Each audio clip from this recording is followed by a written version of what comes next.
Olá pessoal, me chamo João Paulo de Aguiar Soares, sou acadêmico da Faculdade Católica de Rondônia, no curso de Direito, segundo período, e hoje a gente vai falar sobre competência territorial. Essa matéria foi proposta pelo professor Breno Azevedo Lima, professor titular da cadeira de Teoria Geral do Processo dessa faculdade, desse período.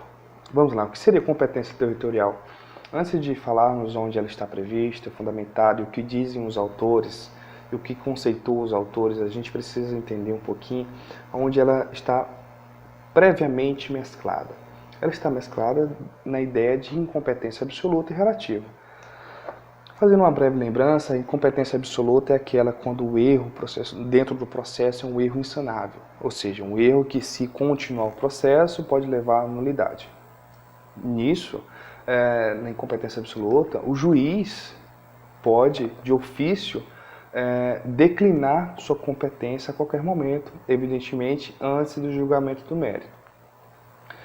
Ele pode fazer isso por quê? Pelo princípio da competência. O que diz esse princípio? Diz o seguinte: o juiz é minimamente competente para pronunciar sua própria competência. Ou seja, o juiz, ao pegar um processo, ver que tem um erro insanável, que, se aquele processo continuar, levará à nulidade, ele pode declinar sua competência. Diferentemente da incompetência relativa, onde o juiz, pela força da súmula 33 do Supremo Tribunal de Justiça, ele não pode, de maneira nenhuma, se pronunciar, declinar de ofício a sua incompetência. Cabe ao réu fazer isso em primeiro momento. Ou seja, suponhamos que tem um processo com um erro sanável, ou seja, uma incompetência relativa do magistrado. O réu deve se pronunciar. O autor nunca pode se pronunciar pelo princípio da boa-fé processual. Ou seja, ele não pode propor uma ação, uma petição inicial, e ao mesmo tempo que ele propõe, depois ele vai e declara incompetência. Não pode, de maneira nenhuma. Isso deve ser pronunciamento do réu, por força da súmula 33 do STJ. Caso o réu não faça isso, ele está sujeito à preclusão. Se caso o réu não se pronunciar, acontece a perpetuatio jurisdictione. É quando o juiz se perpetua no processo, passa a ser competente, derivada da preclusão do réu e não se pronunciar em primeiro momento. Dito isso, pessoal, a gente agora vai para a competência territorial, que pode ser um dos vícios dentro da incompetência relativa, com as exceções da incompetência absoluta. Também. Vamos lá. De maneira bem rápida, a gente vai dizer onde está previsto essa competência territorial. A competência territorial, pessoal, nada mais é do que aonde o processo irá correr. E olha o que diz o caput do artigo 46 do novo Código de Processo Civil. Diz o seguinte: o processo irá correr aonde é domiciliado o réu. Ponto. Esse é o caput do artigo 46. Há exceções? Há exceções. Primeira exceção: se for em caso de execuções fiscais, o processo pode correr concorrentemente em 3 lugares diferentes, aonde o réu é domiciliado, aonde é a residência do réu, ou seja, já alargando aqui o conceito de domicílio, né, por uma mutação constitucional. A gente viu a mutação constitucional no conceito de casa, a gente aqui já estamos alargando, segundo o Fred Didier, o conceito de domicílio e aonde o réu foi encontrado. Então, ou seja, o artigo 46 vem dizer o seguinte: que o processo deve correr onde é domiciliado o réu. No entanto, no que se refere à fazenda pública em suas ações de execuções fiscais, pode ocorrer concorrentemente em 3 lugares diferentes, que são esses: onde o réu é domiciliado, onde é a sua residência e onde ele é encontrado. Essas são as primeiras 3 exceções do artigo 46. Lembrando aqui que o artigo 46 está se referindo a bens móveis. E a gente vai ver mais na frente o que é competência territorial para bens imóveis. Vamos lá. Mas, João Paulo, se o réu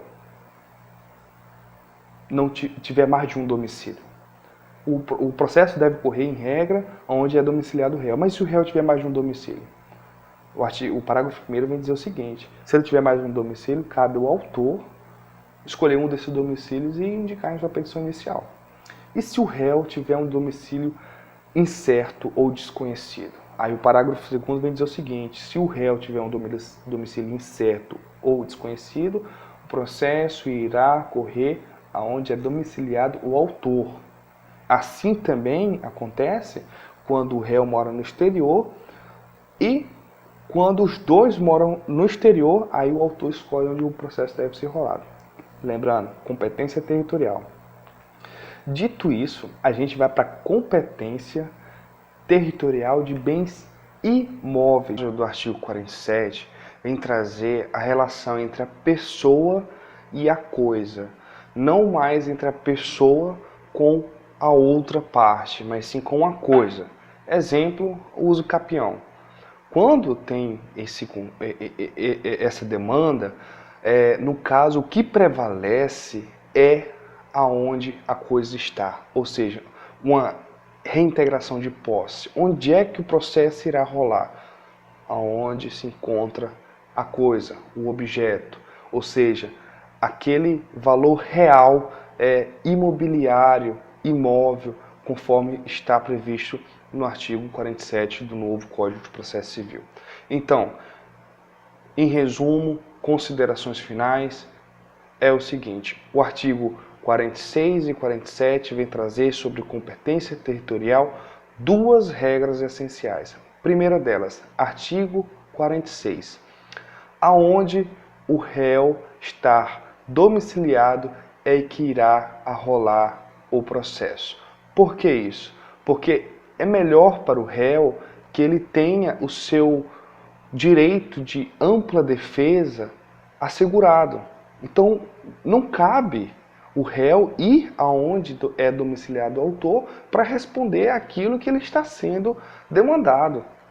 Então, por esse princípio do contraditório, da ampla defesa assegurado pela Constituição Federal, sempre o processo irá rolar aonde o réu é domiciliado. Lembrando, a regra, no caso, se o demandante, no caso, for demandar uma coisa, ou seja, algo imóvel, um bem, como eu disse, reintegração de posse, uso campeão, vai ser sempre aonde a coisa está já estabelecida, já está fixada. Essas são as regras, pessoal. Então, competência territorial nada mais é disso, da onde o processo vai rolar, aonde o processo vai rolar.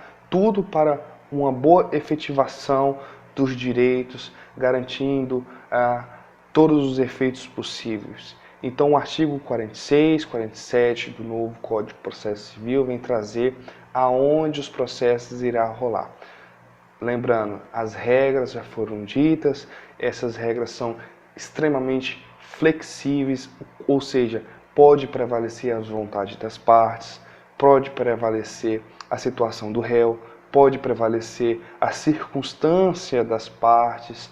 Então, tudo isso deve ser levado em conta, lembrando sempre do vínculo intrinsecamente ligado entre a incompetência absoluta, relativa, as relativas podendo, em alguns casos, transformar-se em absoluta. O artigo 47 vem trazer competência absoluta no caso das coisas reais, dos bens imóveis. Então, isso tudo é levado em conta no que se refere ao caso concreto. No caso, o juiz irá analisar tanto a sua incompetência, quanto a sua declinação, a sua incompetência relativa, o pronunciamento do réu, se caso as partes já estiverem pré-estabelecido em uma cláusula contratual, pode ser modificada essa competência, pode tornar-se uma competência relativa, pode mudar de competência. Tudo isso deve ser levado em conta no caso concreto. Então, em suma, o artigo 46 e 47 do novo Código de Processo Civil vem trazer o que é competência territorial, ou seja, aonde o processo deve rolar. Lembrando da ampla defesa e a intenção que o legislador teve com esse cuidado do processo. Tudo para evitar a nulidade e dar mais efetividade aos direitos e garantias de cada um. Colocar o foro, o processo absoluto. Eu não estou enxergando nada por causa dessa imundícia dessa luz.